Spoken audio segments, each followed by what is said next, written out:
사도신경으로 신앙 고백 드립니다. 나는 전능하신 아버지 하나님 천재 창조주를 믿습니다. 나는 그의 유일하신 아들 우리 주 예수 그리스도를 믿습니다.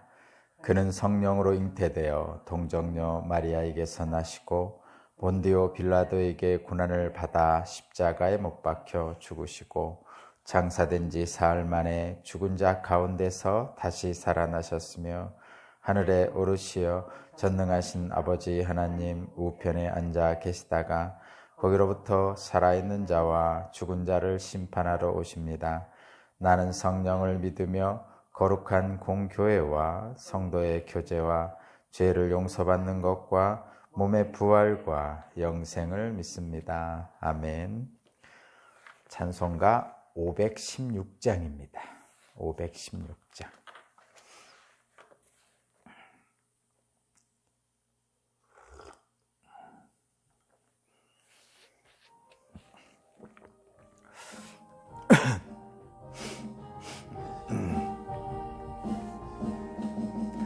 옳은 길 따르라 의의 길을 세계 만민의 참된 길 이 길 따라서 살기를 온 세계에 전하세 만 백성이 나갈 길 어두운 밤 지나고 동튼다 환한 빛 보아라 저 빛 주 예수의 나라 이 땅에 곧 오겠네 오겠네 주 예수 따르라 승리의 주 세계 만민이 나갈 길과 진리요 참 생명 내 창검을 부수고 다 따르라 화평왕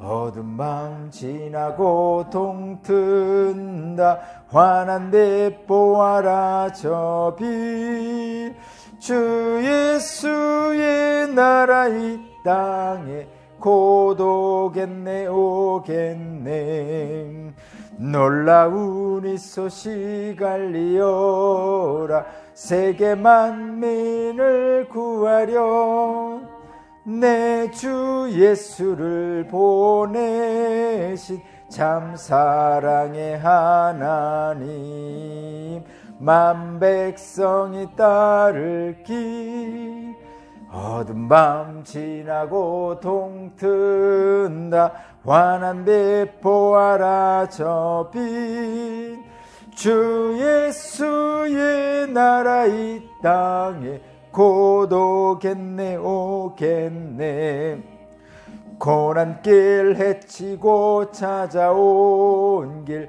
많은 백성을 구한 길 모두 나와서 믿으면 온 세상이 마침내 이 진리에 살겠네 어두운 밤 지나고 동튼다 환한 빛 보아라 저 빛 주 예수의 나라 이 땅에 곧 오겠네 오겠네 아멘 아멘.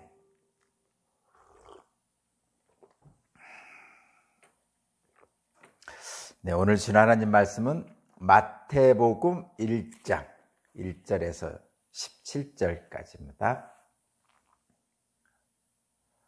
마태복음 1장 1절에서 17절까지 말씀을 제가 봉독하겠습니다.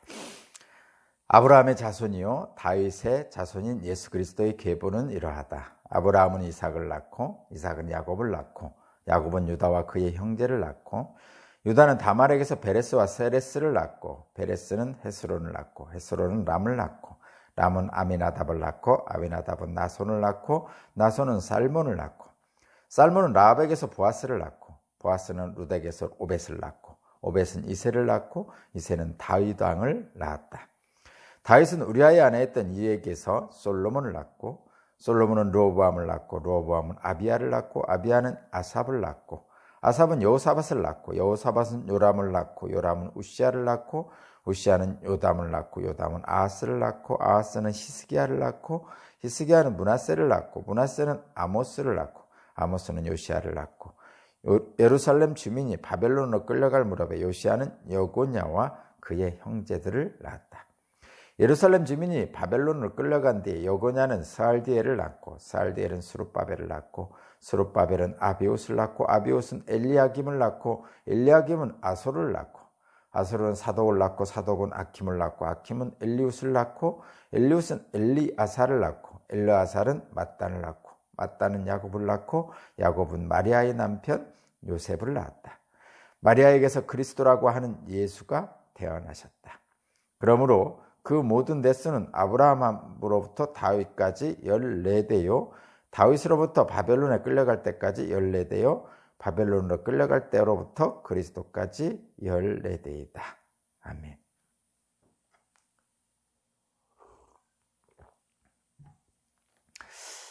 오늘 말씀의 제목은 새로운 시대가 열립니다. 새로운 시대가 열립니다. 라는 말씀의 제목입니다. 오늘부터 마태복음을 시작합니다. 마태복음은 마태가 썼다고 그러죠. 근데 마태는 세리라고 전해지고 있습니다. 마태복음은 신약성서의 첫 번째죠. 첫 번째입니다. 그런데 사실은 맨 먼저 쓰여진 순서는 마가복음이 먼저 쓰여졌습니다. 그러니까 학자들이 연구해 봐야 하면 마태복음, 마가복음, 누가복음, 요한복음 중에 맨 먼저 쓰여진 복음서는 마가복음이고 마가복음 쓰여진 후에 마태복음과 누가복음이 쓰여졌고 이제 마지막으로 요한복음이 쓰여진 것으로 연구가 되었습니다. 그러면 왜 그것을 다 아는, 옛날에도 다 알았거든요. 이 신약 성경을 이렇게 성경 36권으로 66권으로 정리하는 그때에도 그걸 다 알았습니다. 그럼에도 불구하고 왜 마가복음을 먼저 앞에다 놓지 않고 마태복음을 먼저 놨나 이런 의문을 갖게 되는데 마태복음은 새로운 시대를 열리는 하나님의 이야기가 기록하는 데 있어서 마태가 쓴 이 마태복음이 가장 앞에 나오는 것이 그러니까 예수님 중심으로 그 배치를 한 거란 말이죠. 말하자면 예수님이 이 땅에 오신 것에 대한 분명한 말씀을 마태복음이 제시를 하고 있다. 그래서 마태복음을 마가복음보다 앞에 위치시켰습니다. 만들어진 순서상은 마가복음이 먼저지만 예수님에 대한 중심으로 이야기하면 마태복음이 앞에 있는 게 맞다는 것이죠. 오늘 말씀의 제목이 새로운 시대가 열리답니다. 새로운 시대가 열리다. 이 마태복음 오늘 본문은 보면 예수 그리스도의 계보죠. 계보라는 건 족보를 얘기하는 겁니다. 우리들은 예수 그리스도의 족보를 지금 오늘 본문에서 말씀하고 있죠. 아브라함부터 요셉, 그러니까 예수님의 아버지 요셉까지의 족보를 이야기하고 있습니다. 근데 족보를 얘기하는 이유는 여러분도 한번 생각해 보면 족보를 왜 얘기하겠어요? 족보를 얘기하는 이유는 지금 현재 있는 내가 이러이러한 사람이다 라는 것을 얘기하기 위해서 족보를 보이잖아요. 여러분도 저는 박가인데 박씨인데 요즘 박가라고 하든지 박씨라고 하든지 어떤 그렇게 하나는 자기를 낮추는 거고 하나는 자기를 높이는 거고 이래서 그렇게 얘기하지, 조심해서 얘기하라고 하는데, 어쨌든 저는 박씨가문입니다. 저희 족보가 있는데 우리 종손 집에 가면 족보가 쫙 있습니다. 그리고 그 족보를 보면 내가 여기까지 온 과정, 그러니까 선조들의 이름이 쭉 있죠. 쭉 있는데 그것을 보면서 내가 누군지를, 내가 어디에서 왔는지를 알게 되는 것이죠. 그래서 이 족보를 정리하고 이렇게 합니다. 족보를 정리하고 하는 이유는 뭐냐면, 결과적으로는 내가 지금 누구인지, 그래서 나는 지금 어떻게 살아야 되는지에 대한 이야기를 하고 싶은 거죠. 실제로 가만히 보면 족보를 정리하는 거는, 정리하는 이유는 굉장히 큰 어려움을 겪은 후에 어느 정도 안정이 되면 족보를 만들죠. 또 하나는 누군가가 큰 성공을 이룬 후에 족보를 만듭니다. 둘 다 왜 만드냐면 자기 자신의 정체성을 분명하게 하기 위해서, 그러니까 내가 누구인지를 분명하게 해서. 그렇게 함으로써 무슨 이득을 얻냐면 나 자신이 지금 어떻게 살아야 되는지를 명확하게 규정하는 겁니다. 지금 나는 어떻게 살아야 되고, 그 다음에 내 후손들은, 너희들은 이러이러한 사람의 후손이니 너희들은 이러이렇게 살아야 된다, 이렇게 하는 거죠. 한마디로 말하면 함부로 살지 말고 우리의 선조들의 뜻에 합당하게 살아라, 뭐 이런 강조를 하기 위한 것입니다. 족보란 것은 그런 것입니다. 저와 여러분은 여기서 이제 단순하게 한마디 결론을 내리면 이런 것입니다.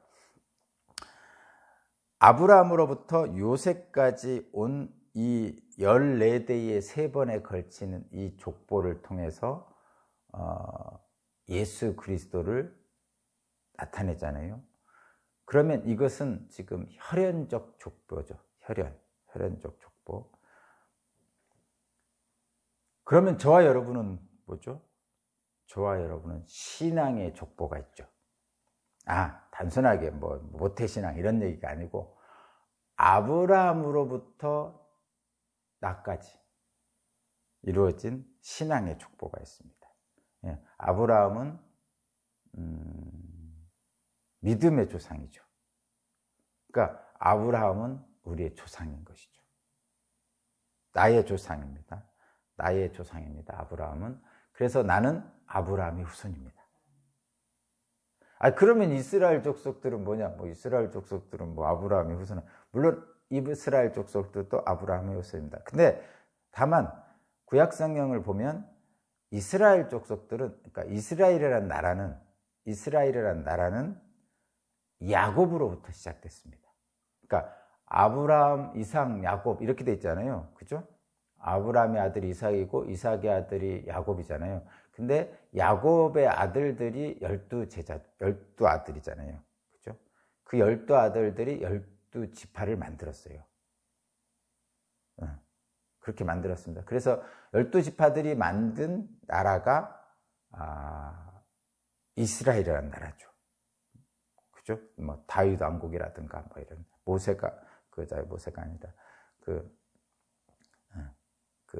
팔레스타인 지역을 무대로 해서 나라를 만들었던 그 나라가, 그래서 야곱의 나라라고 그럽니다. 성경을 여러분 잘 가만히 이렇게 읽어보면 늘 이스라엘을 말할 때는 야곱의 나라라고 그럽니다. 왜냐하면 야곱을 중심으로 해서 12아들이 만든 나라다. 그래서 그 나라 가나안 땅을 점령하고 나서 12지파가 땅을 분배했죠. 12지파에게. 그렇게 해서 그 땅을 지배했고 그렇게 왕국을 만들었는데, 그 이스라엘은 그래서 야곱의 나라입니다. 야곱의 나라. 그러면 이삭과 그 윗대인 이삭과 아브라함은 뭐냐? 아브라함은 믿음의 조상이고, 또 아브라함에게 약속했던 하늘의 별과 바닷가의 모래처럼 많은 자손들을 주겠다는 그 약속이 약속의 자녀인 이삭으로부터, 약속의 자녀인 이삭을 통해서 하나님의 약속이 이루어진다는 거죠. 그래서 이삭은 약속의 자녀입니다. 왜 이삭이 약속의 자녀냐? 아브라함과 이삭이 사라는 늙었잖아요. 그래서 육신적으로는 후손을 낳을 수 없는데도 불구하고 하나님의 약속에 따라서 낳은 자식이죠. 아브라함 100세, 사라 90세 뭐 이렇게 되잖아요.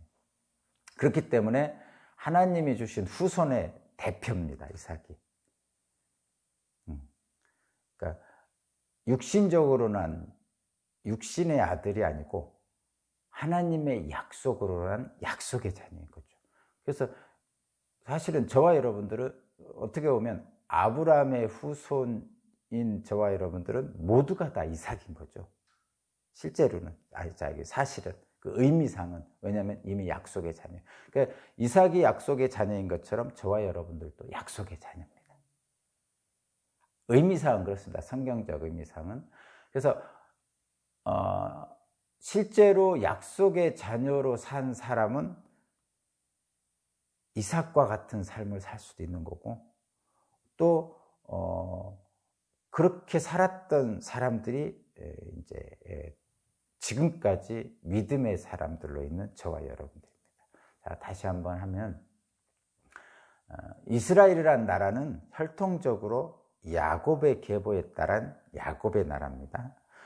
그러나 저와 여러분들은 믿음의 조상인 아브라함의 계보에 따라서 아브라함의 자손입니다. 어떻게 하나님이 주셨느냐?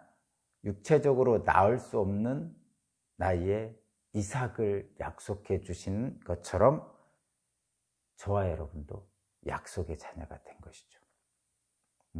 육신으로 보면 저와 여러분들은 자녀가 아니지만 믿음으로 보면 약속의 자녀가 된 겁니다. 그러면 오늘 본문은 예수님에 대한 계보인데, 이 예수님에 대한 계보를 통해서 우리에게 무엇을 말씀하고 있냐면, 구약 성경에서 아브라함을 통해서 이루고자 하는 하나님의 약속이 있었죠. 그것은 믿음의 조상으로서의 약속이죠.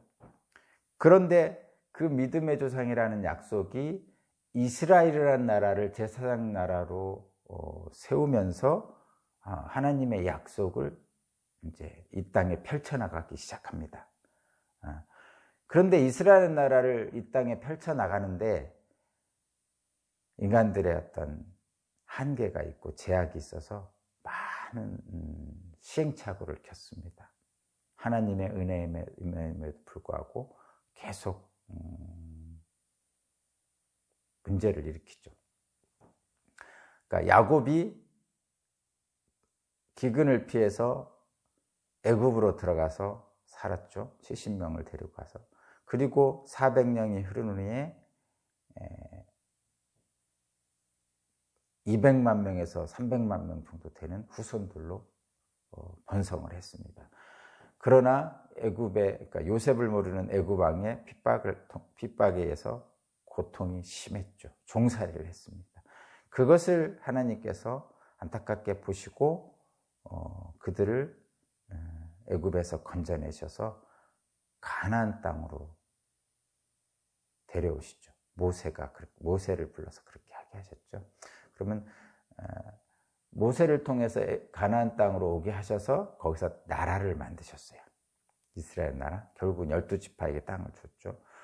그래서 이스라엘이라는 나라를 제사장 나라로 만들어서 하나님의 뜻을 만천하에 보여주시고자 하셨습니다.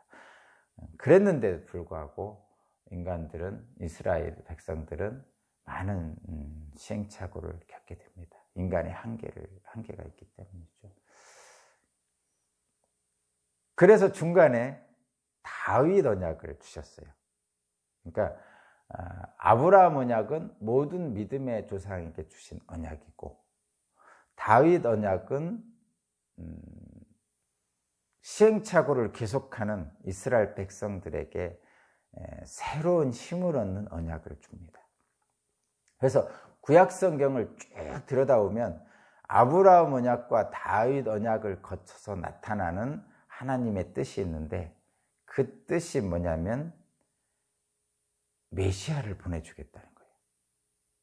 메시아를 보내주겠다. 첫 번째는 모세와 같은 메시아. 메시아는 구약 성경에서 예언된 예수 그리스도를 말씀하는 거죠. 그래서 구약 성경 내내 보면 메시아를 보내주겠다, 메시아를 보내주겠다 이런 언어가 많이 씁니다. 근데 메시아의 본질적인 것은 그런 것이죠. 메시아는 구세주라는 뜻입니다. 그리스도라는 뜻이에요. 메시아, 그리스도, 구원자 같은 뜻입니다. 다 뜻으로는 나라마다 언어가 달라서 그런 것이죠. 그러니까 메시아, 구원자가 필요하다는 것은 무슨 뜻이에요? 힘들고 어렵다는 얘기죠. 그죠? 그래서 메시아 대망론, 메시아가 빨리 오셔야 되는데, 지금 살고 있는 우리가 너무 힘든데 구원자가 빨리 오셔서 나를 건져주셔야 되는데, 뭐 이런 소망을 갖게 되는 거죠. 그런 메시아가 오실 것이라는 소망을 계속 갖고 있다는 얘기는 굉장히 살기가 어렵다는 얘기입니다. 결국은 구약 성경에서 예언된 메시아인 예수님께서 오셔서 구약 성경 시대를 마감하고 신약 성경 시대를 열게 됩니다. 그렇다는 얘기는 뭐냐면, 구약 성경 시대는 인간적인 육체의 고난 속에 있는 시대였고, 신약 성경 시대는 예수 그리스도를 통해서, 구원자이신 예수님을 통해서 그 구속에서 해방되는 역사가 있는 거죠. 그것을 그렇게 표현하잖아요. 예수님이 오신 것을 인간적으로 표현할 때, 애굽에서 종살이하던 히브리 민족을 가나안 땅으로 자유인으로 만들어준 것처럼, 예수님이 이 땅에서 고난받는 사람들을 위해서 오셔서 이 땅에 자유인으로 만들어주신다, 그렇게 표현하죠. 그래서 구약 성경에서는 어떻게 예수님을 예언하냐면 모세와 같으니라고 예언을 합니다. 그러니까 애굽에서 종살이하던 이스라엘 백성들을 가나안 땅의 자유인으로 옮겨주신 분이 모세잖아요. 물론 가나안 땅에 못 들어갔지만. 근데 예수님은 이 땅에서 고난받는 모든 인류를 하나님의 자녀로 구원해 주셔서 해방시켜 주는 분이다, 이런 의미로 모세와 같으니라고 구약성경이 표현하고 있고, 결과적으로는 구약성경에서 예언된 메시아인 예수 그리스도께서 이 땅에 오심으로써 구약시대를 마감하고 신약시대를 열게 됩니다.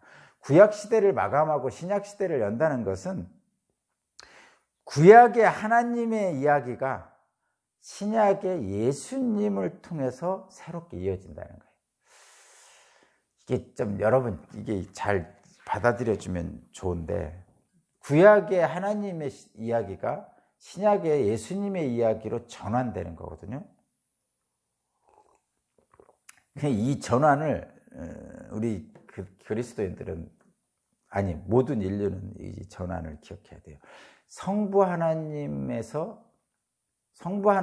직접적인 인간과의 교제에서 성자 하나님이신 예수님의 인간과의 교제로 전환되는 거죠. 바뀌는 거란 말이에요. 자, 그 바뀌는 게 어떤 의미가 있냐면 이렇습니다. 성부 하나님은, 이제 구약 성경에서 나타나는 성부 하나님은 어떤 하나님이면 하늘의 하나님이죠. 하늘의 하나님. 근데 하늘의 하나님은 높으신 분이에요. 우리에게 직접 보여주시지 않습니다. 물론 볼 수도 없지만 하늘에 계시고, 성경에 보면 신의 산 꼭대기에 계시고, 구름 위에 계시고, 천둥과 함께 계시고, 또 그분을 땅에다가 이렇게 가깝게 모셨는데, 그거 성전이죠. 성전은 아무나 들어갈 수 없어요. 함부로. 그리고 성전 가장 깊숙한 곳 지성소에 계시죠. 그리고 지성소는 정말 모든 인간 중에 한 명, 대제사장이 1년에 한 번 들어갈 수 있는 그런 곳입니다. 그렇게 이 성부 하나님, 구약 성경의 하나님이 역사하실 때는 그분은 인간이 감히 마주할 수 없는 분이었다, 이런 얘기예요. 구약 성경의 하나님은.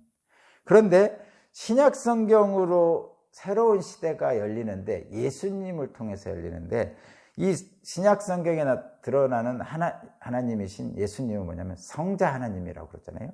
성자 하나님은 우리와 함께 계신 하나님이죠. 그러니까 하늘 높이 있는 하나님이 아니라 땅 위에 우리와 함께 계신 하나님.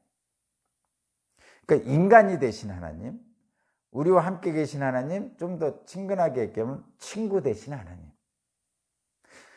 한번 생각해 보세요. 자, 그러면 구약 성경에서 신약 성경으로 전환되고 있는데, 이 전환은 있을 수 없는 일이 있게 되는 건데, 그것이 뭐냐? 성육신이죠. 하늘에 계신 하나님이 이 땅에 인간의 모습으로 오신 겁니다.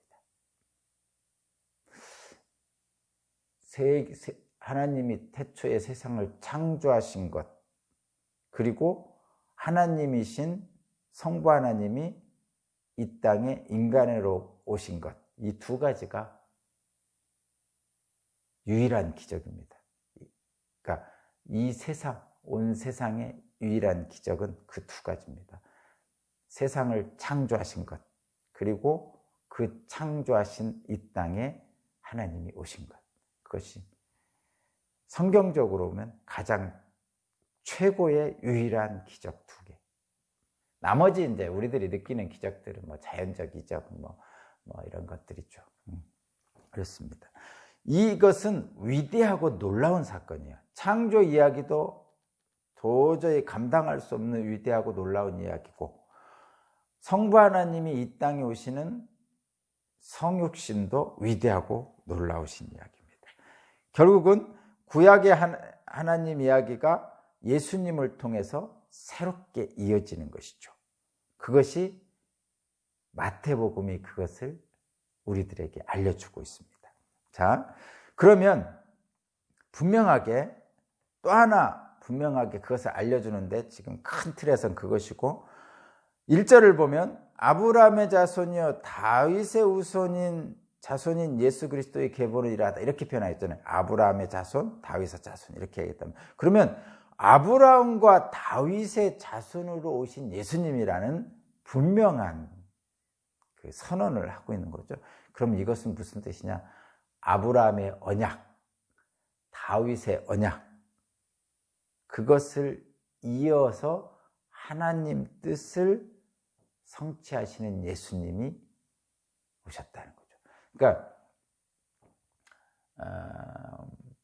아브라함의 언약이 있었고, 이제 중간에 이스라엘 백성들을 이끈 모세의 언약이 있었고, 그리고 이스라엘 중간에 다윗의 언약이 있습니다. 우리가 알고 있는 인간에게 주시는 기본적인 언약은 아브라함 언약, 모세 언약, 다윗 언약이란 말이에요. 그런데 아브라함과 다윗의 언약을 통해서 이 땅에 그리스도로 오시겠다고, 구원자로 오시겠다고 한 그 약속이 성취되는 현실이 마태복음의 시작입니다. 그러니까 아브라함에게 주셨던 언약, 믿음의 조상으로서의 언약, 다윗에게 주신 언약, 다윗의 후손이 영원한 통치자가, 다윗의 후손으로부터 영원한 통치자가 나올 것이라는 그 언약, 이것이 성취된 것. 그래서 결국은 이 모세의 언약과는 다르게 아브라함의 언약과 다윗의 언약은 예수 그리스도를 이미 나타내고 있는 거죠. 물론 모세도 마찬가지죠. 모세 자체가 예수님을 예표하는 거지만,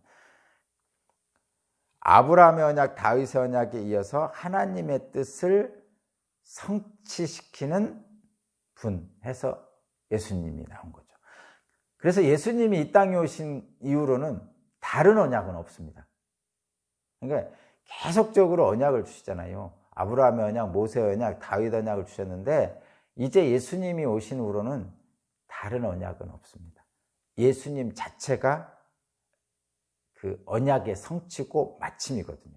끝났어요. 그래서 저와 여러분들은 예수님 한 분을 붙들고 살면 돼요. 예수님이 오심으로써 변한 것은 많이 있죠. 예전에는 제사장을 통해서 성전에서 예배드렸지만 예수님이 오심으로써 저와 여러분들은 이것도 아니고 저것도 아니고 장소적 개념이 아니라 영과 진리로 예배드리는 때가 온 것이죠. 그래서 지금은 누구나 하나님 앞에 나아가 예수의 이름으로 예배드릴 수 있게 된 것입니다. 장소도 구애도 없이 또 그 어떤 것의 제약도 없이 그렇게 가능하게 된 거죠. 자, 오늘 마태복음을 통해서 새로운 시대가 열리고 있음을 저와 여러분에게 말씀하고 있습니다. 그래서 저와 여러분들은 하나님의 자녀가 되는 거예요. 비로소 믿음의 조상인 아브라함의 언약이 예수님을 통해서 완전히 성취되고 저와 여러분들은 그 믿음의 조상인 아브라함을 조상으로 삼는 믿음의 자녀가 되고 예수님이 형제라고 하면 또 신성모독 비슷해서 그런 표현은 잘 안 쓰지만 그러나 예수님이 하나님의 아들이신데 적자인데 적통인데 저와 여러분들은 하나님이 양자로 삼아주시는 거죠. 그래서 예수님을 우리는 친구, 형제 이렇게 부를 수가 있는 거예요. 하나님이신 예수님을 그렇게 부를 수 있는 자격을 주신 거죠. 아빠, 아버지라고 부르습니다. 자, 새로운 시대가 열렸습니다. 그러니까 우리 그리스도를 통해서 주시는 하나님의 자녀로서 족보를 보여주는 것은 마땅히 해야 될 일을 하면서 살라는 겁니다. 함부로 살지 말고 하나님의 자녀로서 살아야 된다는 것을 우리에게 말씀하고 있습니다. 직접적으로는 그걸 잘 느끼진 못하죠. 제가 사족을 하나 더 붙이려고 합니다. 직접적으로 우리가 이 땅에 살면서 하나님의 자녀, 예수님을 친구라고 부를 수 있는 능력, 이런 자격들이 주어졌음에도 우리 현실에서는 직접적으로 우리가 못 느낍니다. 그러나 인간은 영혼육으로 구성되어 있어요. 육적인 판단으로서는 하나님의 자녀란 것을 우리가 알기는 쉽지 않습니다. 그리고 육적인 욕망에 쌓여있는 한 그렇게 살기도 쉽지는 않습니다. 그러나 분명히 성경에서는 영은 하나님으로부터 우리에게 주어졌다고 분명 말씀하고 있기 때문에 영적 분별력을 가지고 마음과 정신을 가다듬어서 하나님의 자녀로서 살 때 하나님의 온전하신 능력이 저와 여러분들에게 임할 줄 믿습니다. 네. 자, 자부심과 자긍심을 가지고 오늘 하루도 견고한 믿음 안에서 살길 바랍니다. 기도드립니다. 구약의 예언대로 이 땅에 오신 하나님께서, 예수님께서 우리를 포기하지 않으시고 오늘도 구원 역사를 이루어 가심을 감사드립니다. 새로운 시대가 열립니다. 이미 열렸습니다. 우리는 그 새로운 시대의 주인으로서, 주인공으로서 마땅히 해야 될 일을 하며 살겠습니다. 감사드리며 예수 그리스도 이름으로 기도합니다. 아멘. 주님 감사합니다.